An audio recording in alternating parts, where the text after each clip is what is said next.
I just stepped into the light and Jason was right behind me. Next thing you know, I'm on one side of the property. Jason's way on the other side of the property, and it's an hour and a half later. Orville and Cheryl Murphy are the owners of a wonderful crystal mine in Mena, Arkansas. Board Camp Crystal Mine. I've been there. It's a beautiful space. The thing that is amazing about it is paranormal activity. People have experiences, it's different for everybody. Orville and Cheryl are going to talk about something that's been happening recently that's mind-blowing. Who wants to start? Cheryl or Orville? Give us a backstory. Well, yeah, thank you. Just to back up, we acquired the property around 2009, found quartz crystals, which are pretty much all over the Ouachita Mountain area in west central Arkansas. And we found crystals and decided to check it out with the state. It was suggested maybe we could open like a little public digging site. And we're like all excited, like, yeah, this will be a great little part-time business in our retirement years. Haha. So anyway, we developed the mine. That was 2012 when we opened to the public. So the first 5 years went by, and I always say, life was what we call normal the first 5 years. Then suddenly in 2017, we're out looking kind of at the stars at night, and on our property appeared these 3 huge beams of white light that appeared to shoot up into the sky, probably 300 feet in the air. We were awestruck, like, what the heck? And I mean, we're out in the middle of nowhere practically, in rural Arkansas, and the beams lasted about 8 to 10 seconds and everything went black.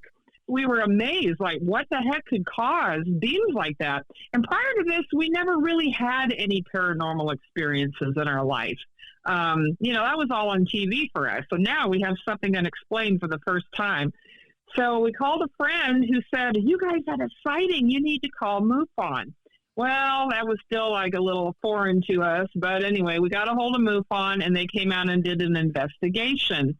And they brought Gauss meters, which measures electromagnetism, and they were getting extremely high readings on the Gauss meters. And they're all excited. And this is primarily in the area of the property where we saw the beams, okay? So they're all excited, MUFON is, because they don't often get physical evidence of an anomaly. And then that led into the Travel Channel, Josh Gates' Expedition Unknown. They heard about our case, and they came out and filmed.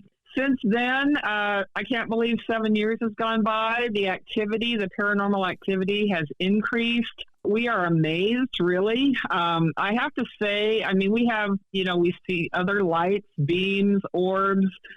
We've had Sasquatch activity. And, as the years have gone by, we're learning more about this. We're having more activity, and our minds are absolutely blown. But I always tell people, well, we developed our tours so that the public could also come and have experiences. And I have to say, we've been startled by some of these experiences, but we've never been threatened or felt threatened. And it's all unknown. It's all a curiosity. And here we are today, and we keep having experiences. And thank you, Wendy, for inviting us to share that today. The important thing, though, is that it's open to the public, which is very unusual. There are rare places where people can go, and it doesn't mean you'll actually have a bona fide experience, but it means there's a possibility that you weren't. In other words, and I guess I should say no guarantees, but it can happen.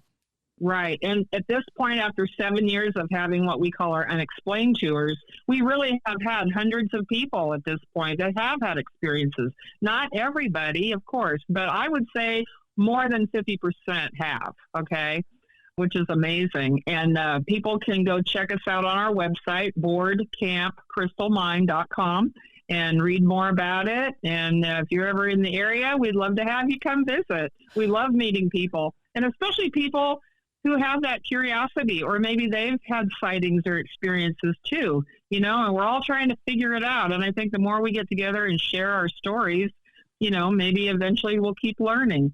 Well, Orville, you are on site, out and about, researching, exploring, and you are incredibly brave. I mean, there's something, maybe it's even curious, because when something happens, you want to go immediately and check it out. This latest experience was maybe a game changer.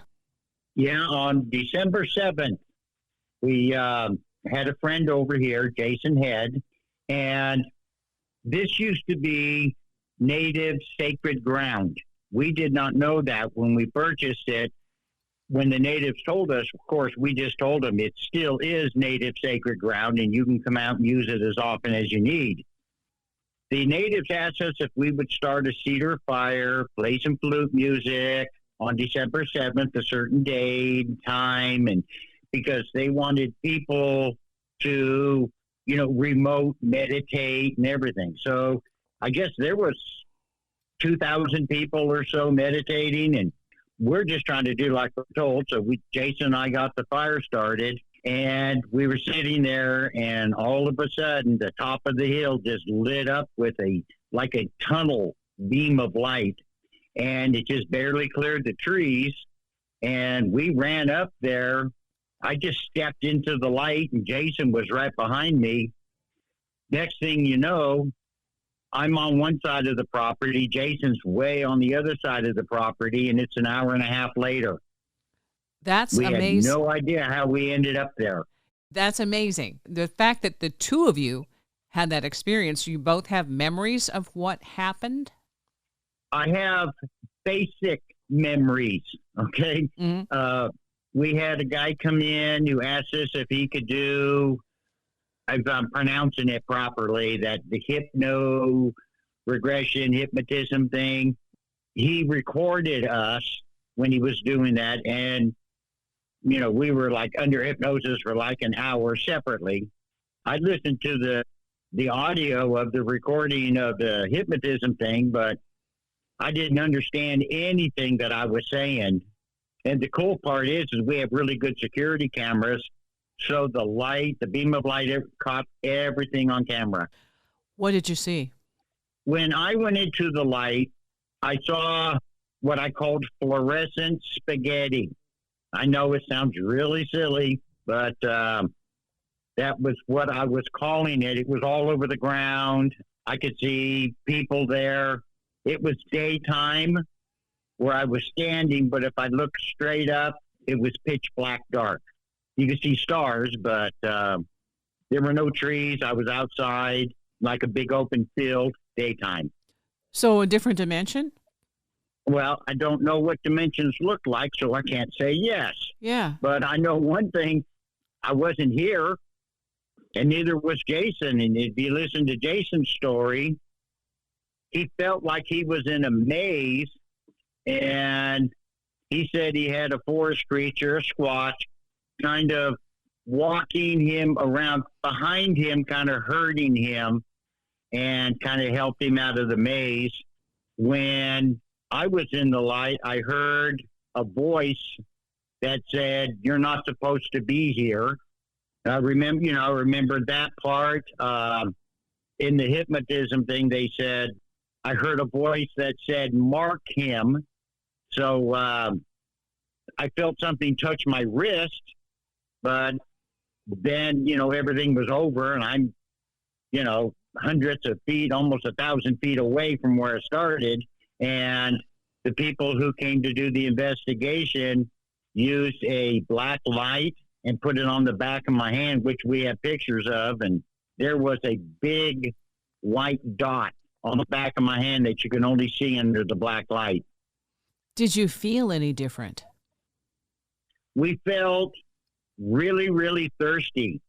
I drank 2 bottles of, water, and Jason drank 4.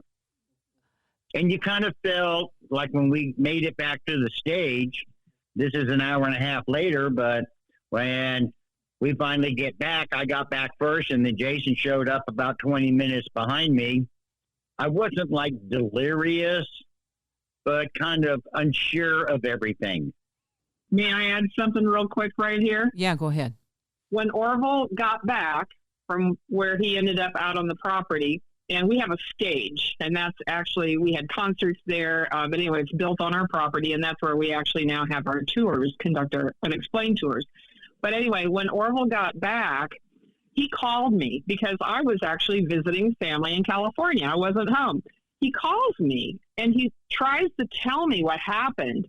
And my first impression was, "You're drinking. You're slurring your words. Orville, have you been drinking?" And he goes, No, I swear to God.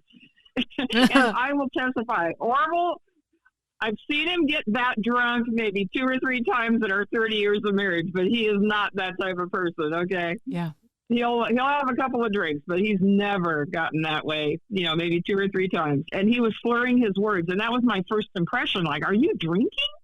He's like, no, and he's trying to explain what happened, and I was, like, mystified, like, what the heck?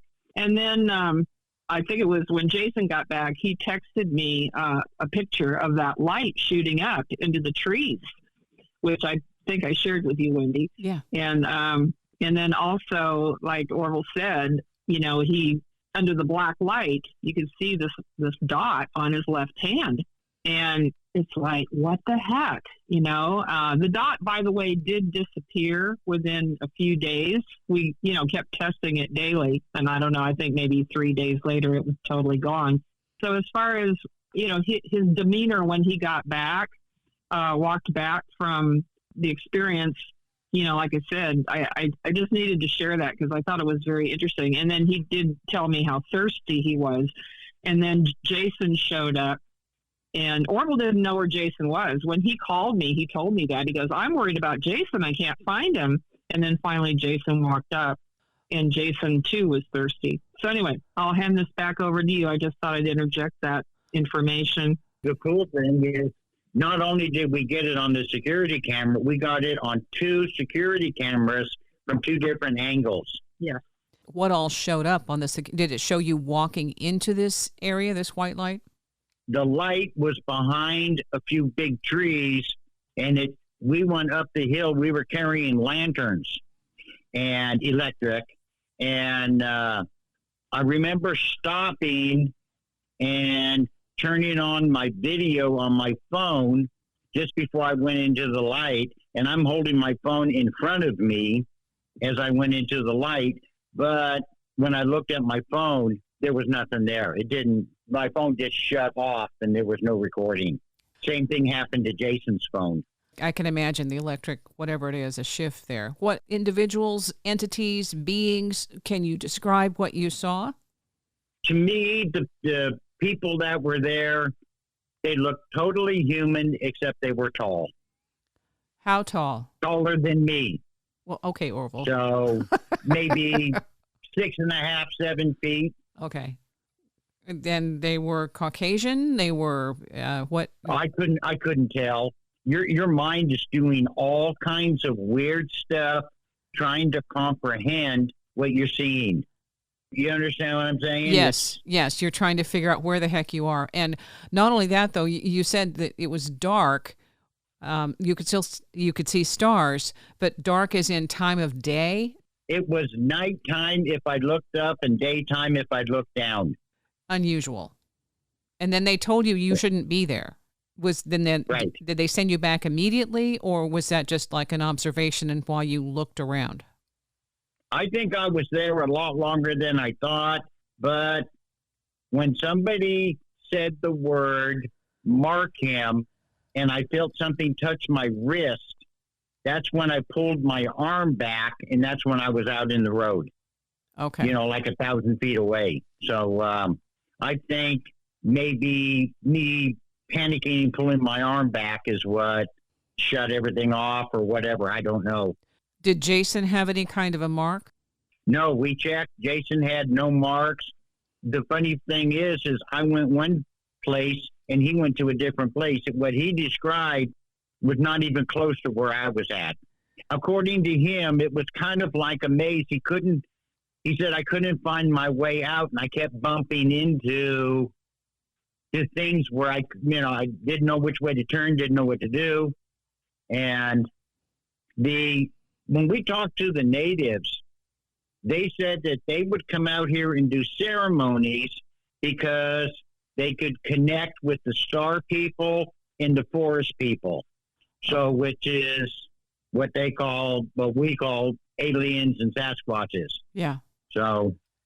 Well, so you got to see that. I'm pretty sure I did, but the thing is, it's like, imagine a dream you had when you was a kid. Try to remember it now. You get bits and pieces, but Has it changed your dreams since then? Have you had anything that you remember unusual? Every once in a while, I'll get a scent, a smell, and it'll kind of trigger something. I'll start to remember something, and then I can't, and then I'm trying to focus on it and what was that, and try to go back, and so sometimes things just pop in and out, and scents seem to, the smell seems to trigger it more than anything else. What would you do if that happens again? The light, if you see that, will you go again? Oh, absolutely. Absolutely. No problem there. And a matter of fact, I wouldn't jerk my arm back this time because wherever I was, I just felt so much peace, contentment. I mean, it's like you're supposed to be there. Like everything is correct. Everything's just the right color, the right temperature, the right sound. There's nothing there that is disorganized. And Jason's memories, do you think he would go back the same thing? Oh, I believe he would, yeah. And this happened during this group meditation or group ceremony?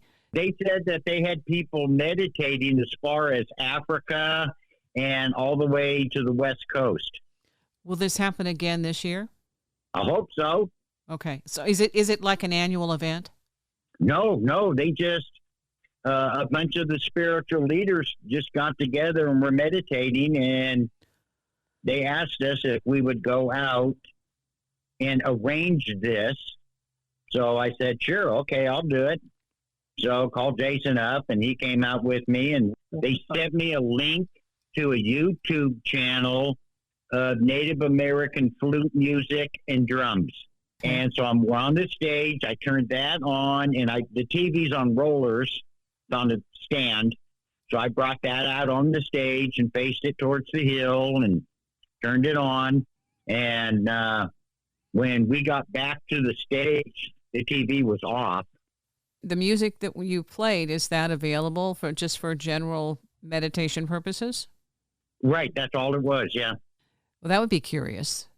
What did they say about your experience? Look, to them, to the natives, they're like, yeah, so, because everything to them is normal. Yeah. You know what I'm saying? Yeah. We're getting all, wow, and they're like, no, this is the way things are. These are the way it's supposed to be when you meditate, and it's like, I think they have a way deeper understanding than I do. Okay, so you also, the Cheryl and Orville, you do still the tours and the activities and the events. Have you noticed any increase in some of the paranormal elements or Sasquatch appearances or interactions since that has started? You said 7 years. I think that it's all pretty much running the same, but I think there's like, what would you call it? Like a wave. It kind of, you feel the energy build up, and then it'll go down a little bit, and it'll come back up and go down. I think when we're doing the tours, it's all dependent on who is here for the tour. I don't think it has a lot to do with the property or with the people, but it has to have a lot to do with how the people interact with the property. And energy. Right. That's what the property, the energy. Right. So we've had tours where we had a glow ball, and there was like 7 people on the stage, and the glow ball just jumped off the ground. And then we saw the glow ball getting kicked right in 50 feet in front of the stage, and it was getting kicked back and forth 20, 25 feet. And somebody out of the group, everybody else is cheering, but one person in the group just said, oh, this got to be a trick. Oh, this is got, and all of a sudden the ball stopped, and we had no more activity the rest of the night. I think that one negative person messed it up. And that's interesting. Ingo Swann, one of the things he said is that you do have to have the right attitude, and somebody who is a skeptic can take the energy out of it, just drain it, and you won't have the same response. So that's real. That's something that, that people who are psychic or do paranormal research have noticed, that it does take that energy. It drops it. Yes, I have read about that too in other testimonies. And I'm the new guy. I don't know anything about this stuff, it's like all of a sudden grabbing me and trying to make me the manager at the Walmart. I'm going to mess up the Walmart. That's not my job. You're Without not proper training. Yeah, but the same thing is, you don't try to control it. You're curious and you're saying, okay, what's going to happen, instead of, okay, this will happen and I'm going to make it happen. You don't have that energy. Right. There you go. Yep. There's no way we can, to be honest. We want to be honest and forthright with this experience. I actually have what I call a very kind compliment from somebody who came and they said, we were looking around, we were trying to find out, how are you tricking people? And we did not find any clues. You guys, this is a real experience. And they said, you should get an Academy Award if you're actually tricking people and you've got hidden stuff going on. And I'm like, well, thank you.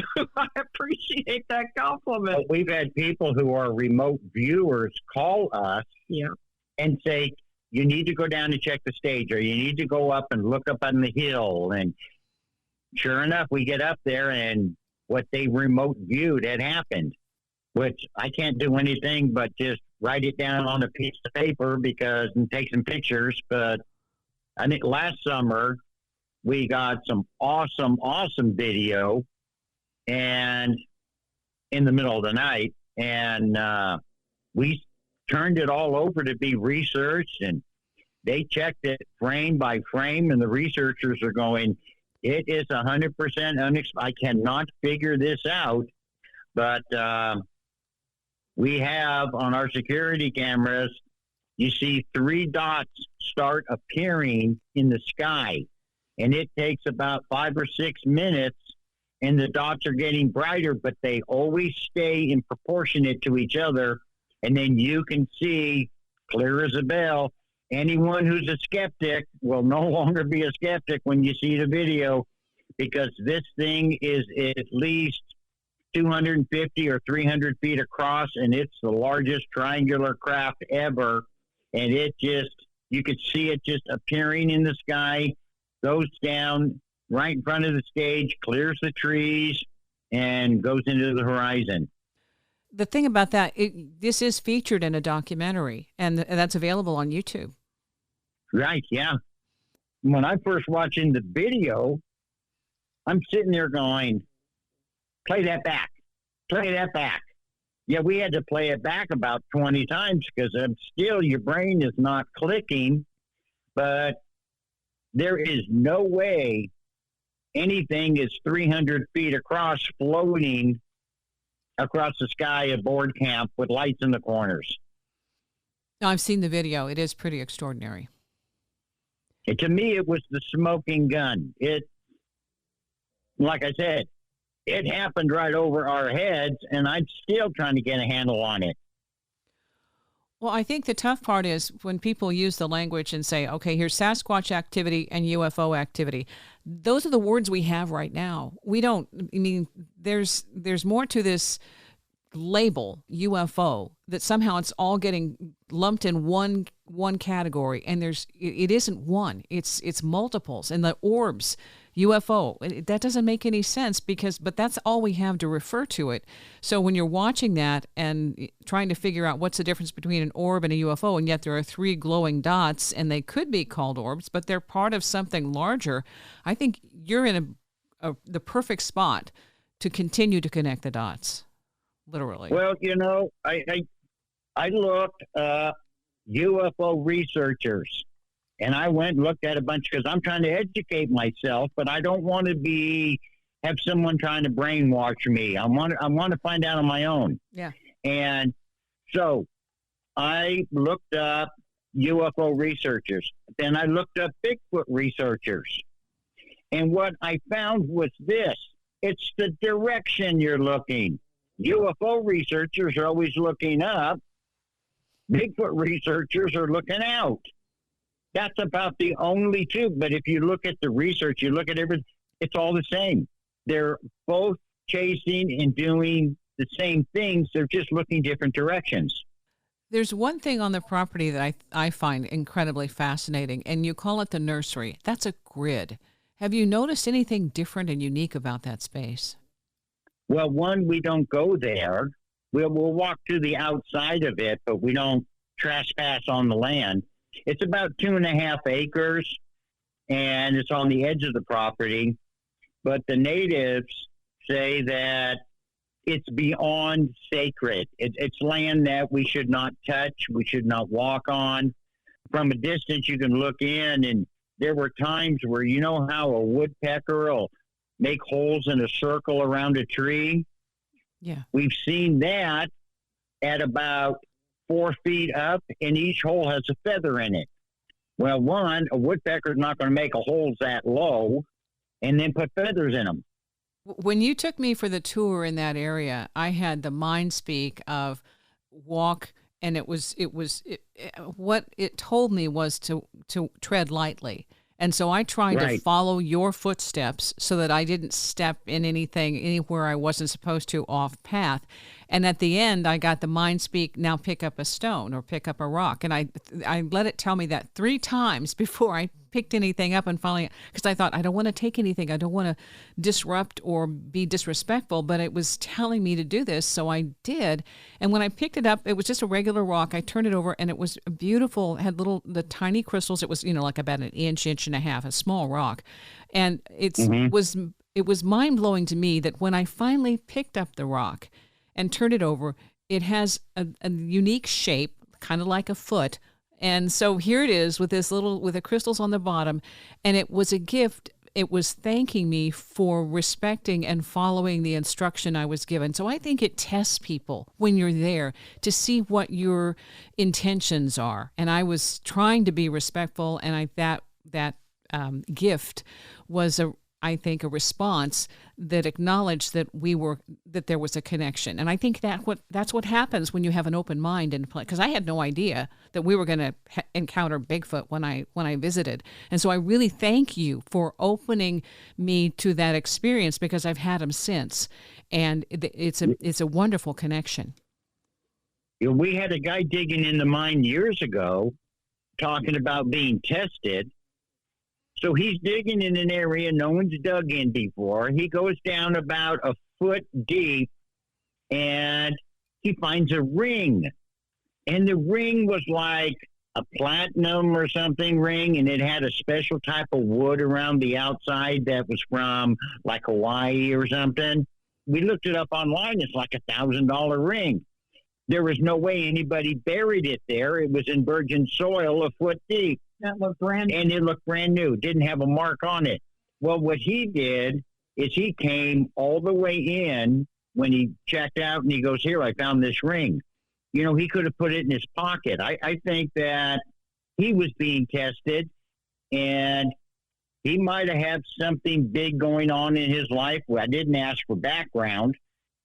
I think they were preparing him for something.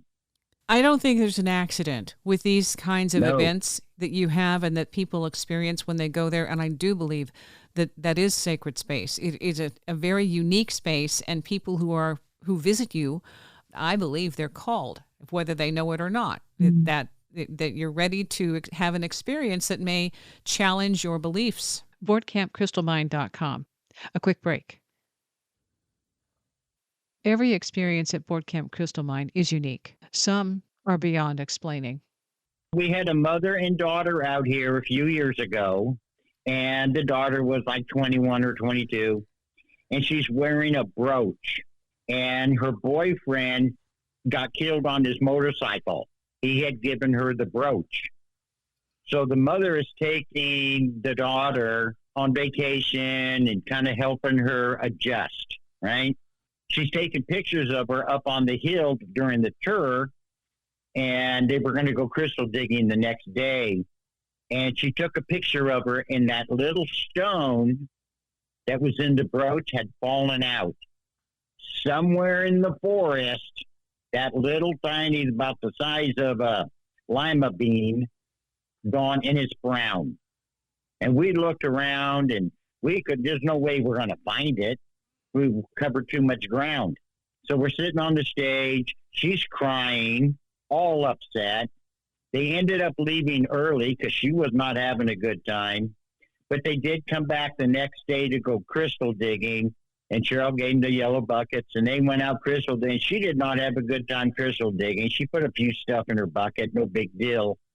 Came back and was emptying out her bucket, and that stone from the brooch was in the bottom of the bucket. Yep. And they were 1,000 feet away from where she lost it. The look on her eyes. Yeah. Oh, yeah. We were all shocked. Yes. Oh, yeah. We don't understand it. And that's that magic that I think happens in that space where you are. And the entities, if we can call it that, the intelligent life forms that have been connecting with us, that kind of experience proves beyond a shadow of a doubt to me and Orville that these are kind and loving. They're not evil. And I know people have reported some pretty scary experiences, especially with Bigfoot, throwing rocks at them or whatever, or threatening. But we have never felt threatened, and we're so blessed by that. Whatever we're dealing with here, the unknown, the unseen, the intelligent life, whatever they are, ETs, Bigfoot, who knows? We don't know, but they're like angels. Have you actually seen, the eye shine, I know you've had experiences with that, but have you seen anything that resembles the Sasquatch? My very first one that I saw, I was with a group of natives, and they were chanting. And we were walking along. They're going, just follow us. So the spiritual leaders are out in the front. There's about 30 of us in the back. And they're going, just do what we do.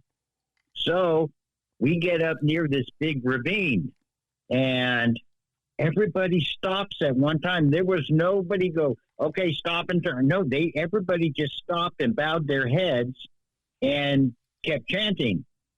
And I'm like, okay. So I put my head down, and they're waving me to come forward. So I get up near the front of the group, and we saw a 12-footer come out of the ravine.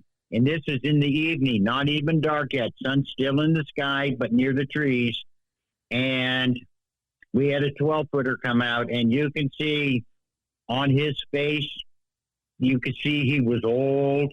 He had some gray, but he came up out of that ravine like he was coming up an elevator. Just no effort. And that's a steep, steep ravine. And, of course, everybody's still chanting. My feet are going 100 miles an hour, and I'm not moving. I'm pointing, going, And they're like, shh, it's cool. And then he just, I saw him turn. He turned his head just a little bit, and then his shoulders, and then he was gone. I didn't see him run away or anything. I just not there anymore. That was it. And, I'm going, did you see that? And they're all going, dude. Yeah, you think? That's why we came up here.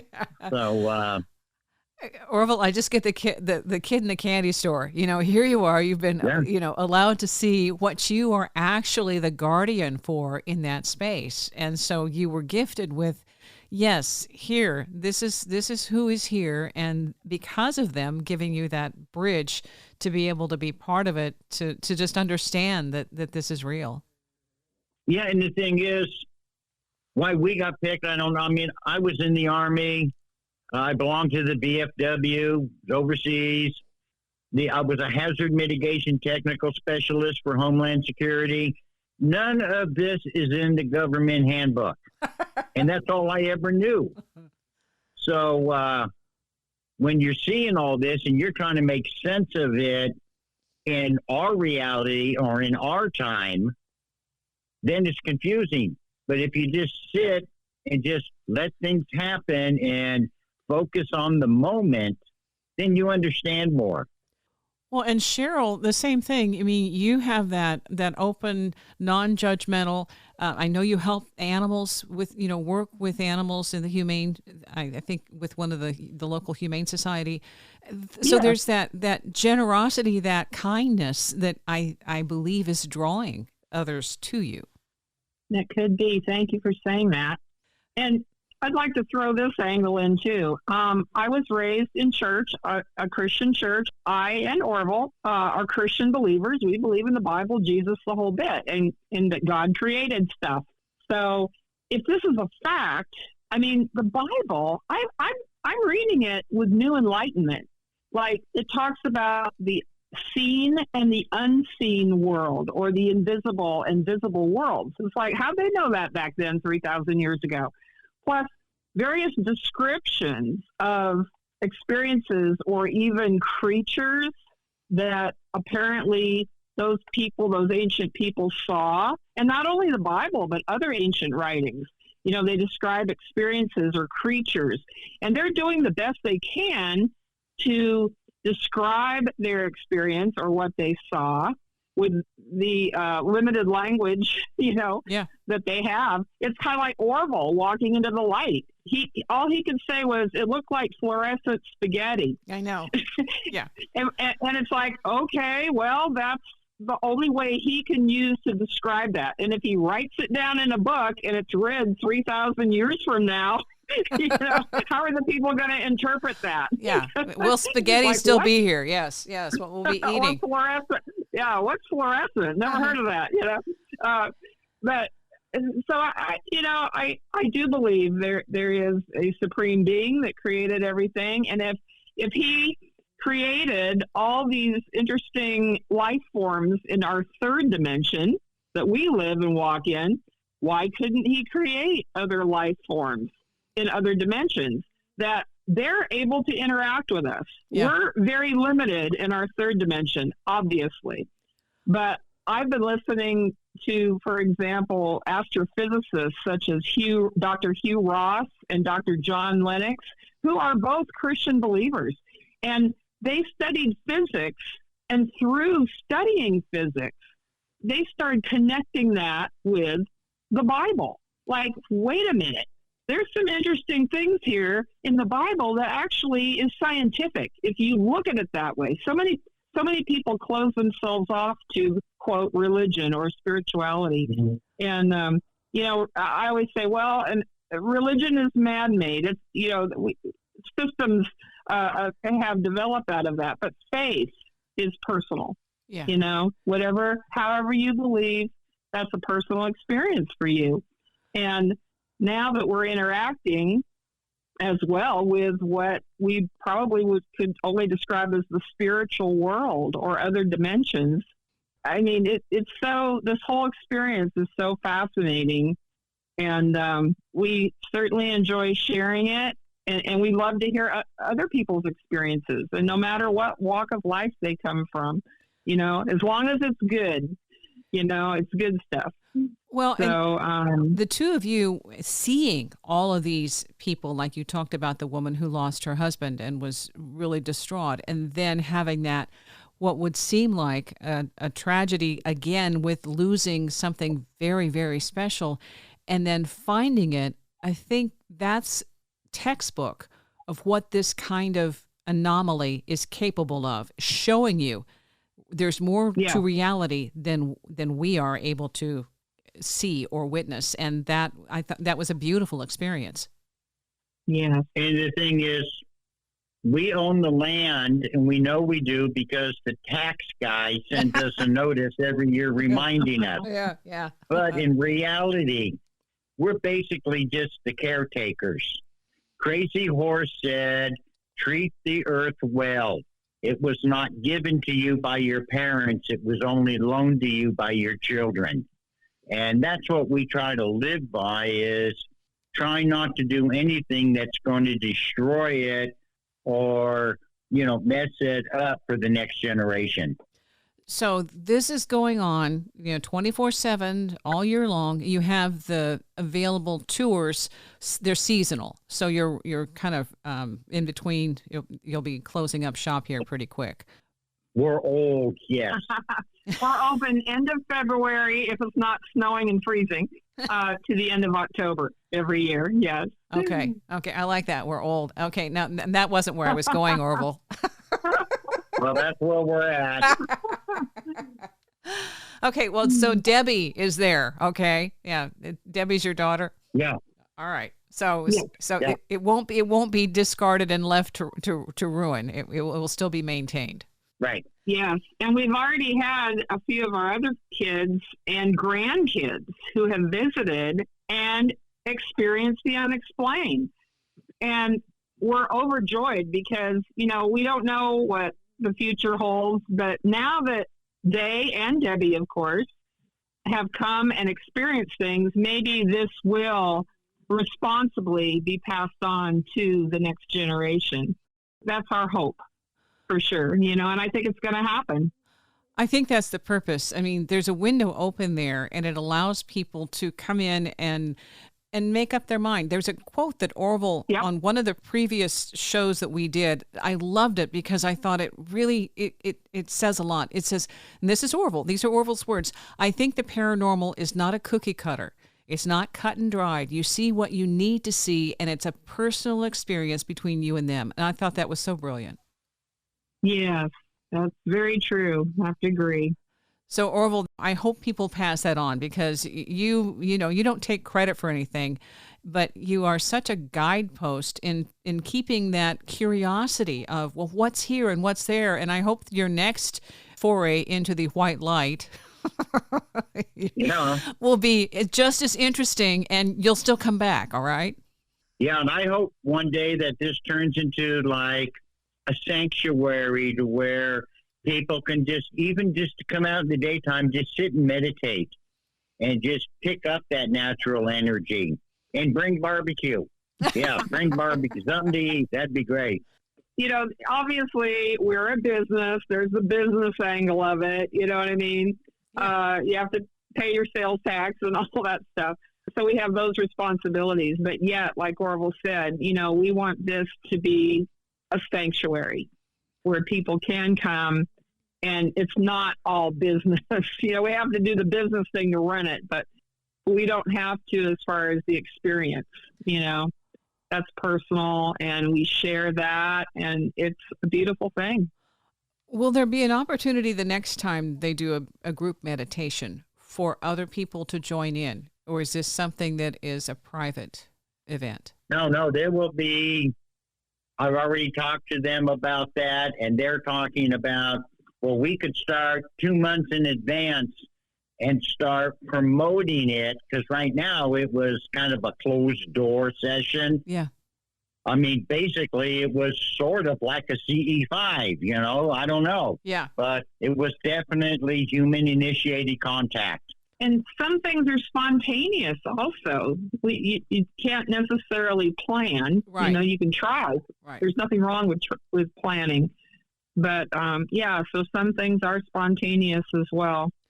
I think there might be an interest in that for the group participation to be able to be part of this. And it doesn't mean something, the CE5, it doesn't mean that's going to happen, but it means the people who are oriented in that way and interested and positive might bring a newer and more energy to the equation, which then uplifts and amplifies all of that as well.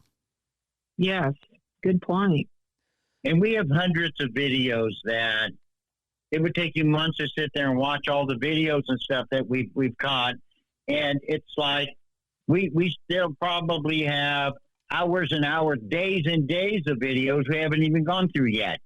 You also have the documentaries that you are part of, and that is there another one upcoming that will feature you and your information about the portal? Yes, we're working on that now, and we're hoping that they'll get it done pretty soon, and it's going to be just focused on the portal December 7th, and that's going to be the main crux of the video. Of the new one, okay. Now, does MUFON still come out there on occasion? No, I'm sure if we called them up, they would. We were on the MUFON cover October 2017. We made the cover, but if we were to call them, I'm sure that they would come out. And we have some people from MUFON who come out on their own. Yeah. There's another place, the Montana Vortex, that they also have the Sasquatch activity and the paranormal activity and the unexplained events that accompany that. And it seems that your area with this Vortex portal is a really similar geographically or something about it that allows this to be a hotspot, a paranormal hotspot, Sasquatch hotspot, however you want to call it. But it seems like, that, so when people hear about those other places, have you had a chance to visit any other spot that's like what you have? No, I work a lot around here. We get busy and it's difficult to take trips. I can imagine. Yeah. I was curious because, and you don't have to go anywhere to experience what you guys are encountering, but I just wondered if there was when you said that this was the first time anything paranormal happened, it had to have changed you in a lot of ways, your beliefs. Oh yeah. But again, we're still the same. We moved from Northern California to here. We lived at the base of Mount Shasta, Crystal Central up there. Yes. And Bigfoot Central. And we never once thought about it. But were we there being groomed to be here and not know it? I had no idea. That's fascinating. Yeah, because that area is incredibly active and very well known for Sasquatch and the crystals, the whole 9 yards. Right. And we basically moved here to get away from those people. So, but were we actually being groomed and taught there to prepare us for what was going to happen here? Of course, I'm speculating. Mm-hmm. I didn't get a certificate, but... No, but you landed smack dab in the middle. Right. Yeah. And once we first saw the beams and MUFON and the Expedition Unknown, and then it really hit us like we have a grave responsibility here. This is going to be shared publicly, and what do we do with it? And Orville and I'm not bragging or nothing, but we tend to be the caregivers of our family. We've cared for my parents for a few years, almost 20 actually, and, stuff like that. But I'm just saying that, we've always tended to be responsible individuals, and we look at this as a grave responsibility to kind of package it. And like I said, we have a business, the business angle of it. But, to package all of this and present it to the public, whoever wants to share in this, it's a grave responsibility, but it's a great honor for us as well, for sure. Quickly, there's little tiny things like stray cats show up here a lot. And, of course, we trap them, and then we get them fixed, make sure they get their shots, and then we just cut them loose. And they hang out here. A lot of times we'll go up on the turf.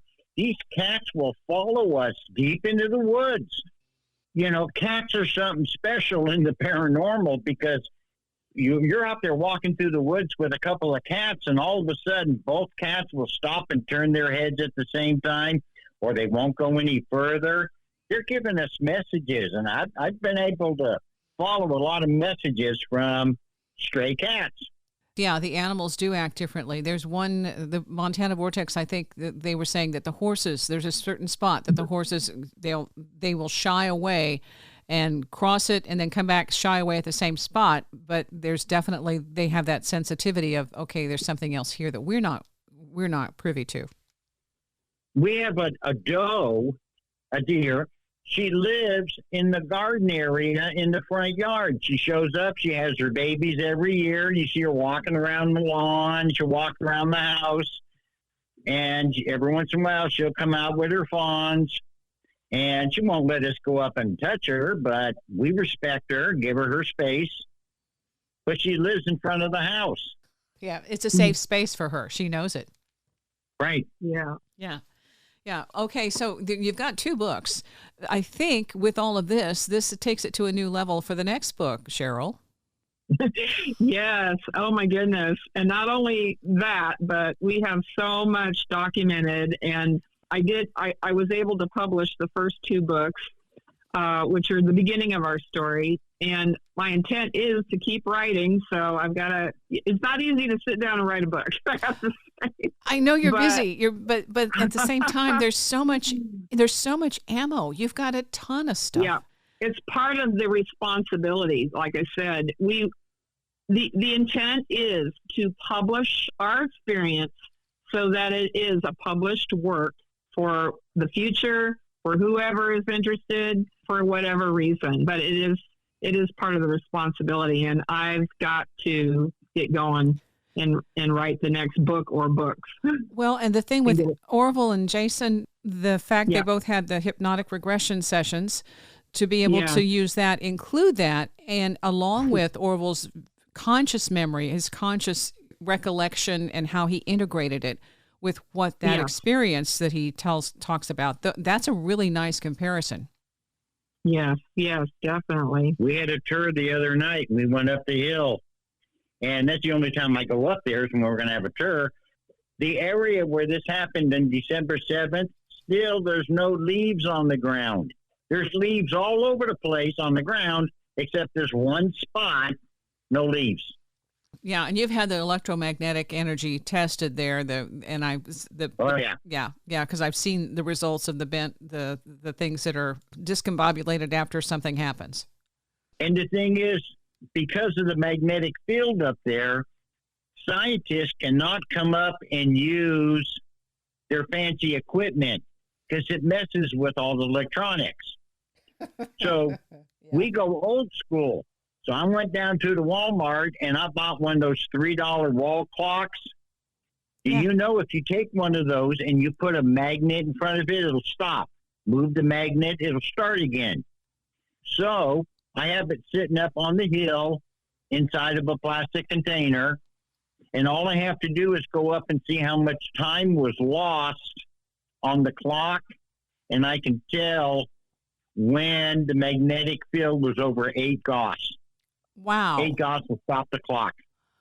Okay. Yeah. Old school. So it's simple,